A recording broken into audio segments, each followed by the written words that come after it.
Hi everyone, இன்னைக்கு நம்ம day 16 கான golden study plan பார்க்கலாம். இது 10th and 11th standard கான study plan. நாளைக்கு அதாவது Tuesday 31 August படிக்க வேண்டிய portions நான் சொல்றேன்.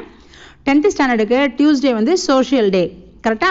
இப்போ சோஷியல்ல ஏற்கனவே என்னென்ன படிச்சிருக்கோம் அப்படின்னா ஹிஸ்டரியில 3rd lesson 5th lesson, ஜியோகிராஃபில 3rd lesson 4th lesson எல்லாத்துலயும் எல்லா 2 மார்க்ஸும் படிச்சிருக்கோம். அதாவது 2 மார்க்ஸ் give reasons, distinguish எல்லாத்தையும் படிக்க சொல்லினேன் சண்டே. ஸோ 2 மார்க்ஸ் ஃபுல்லாக நம்ம ஏற்கனவே முடிச்சிட்டோம். இப்போது டியூஸ்டே என்ன படிக்க போகிறீங்க அப்படின்னா ஹிஸ்ட்ரியில் 3rd lesson 5th lesson, geography 3rd and 4th lessonல எல்லா 5 மார்க்ஸையும் படிக்கிறீங்க. அடுத்து காலையில் 15 நிமிஷம் தமிழில் இயல் 1 இல்லைனா இயல் 2ல் மொழியை ஆல்பம் படிங்க.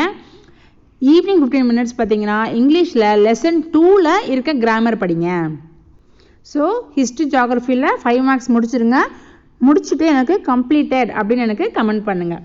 அடுத்து நம்ம 11th ஸ்டாண்டர்டுக்கு பார்க்கலாம். 11th ஸ்டாண்டர்ட் வந்துட்டு டியூஸ்டே கெமிஸ்ட்ரி டே.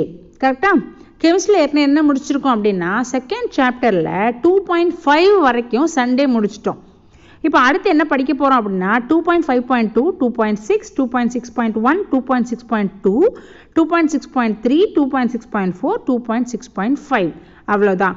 6 பேஜ். இதில் ஒரு முக்கியமான விஷயம் என்னென்னா இதோட உங்கள் செகண்ட் சாப்டர் முடியுது.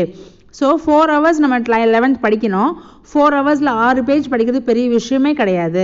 ஸோ கொஞ்சம் ஹார்ட் ஒர்க் பண்ணிவிட்டு உங்கள் ஹோம் ஒர்க்கு உங்கள் ஸ்கூலில் கொடுக்குற ஒர்க்கெல்லாம் முடிச்சுட்டு இந்த ஒர்க்கையும் கண்டிப்பாக படித்து முடிங்க. ஓகேவா? கொஞ்சம் டெய்லி கொஞ்சம் ஹார்ட் ஒர்க் பண்ணால் தான் எக்ஸாமை ஈஸியாக பண்ண முடியும். Okay, by.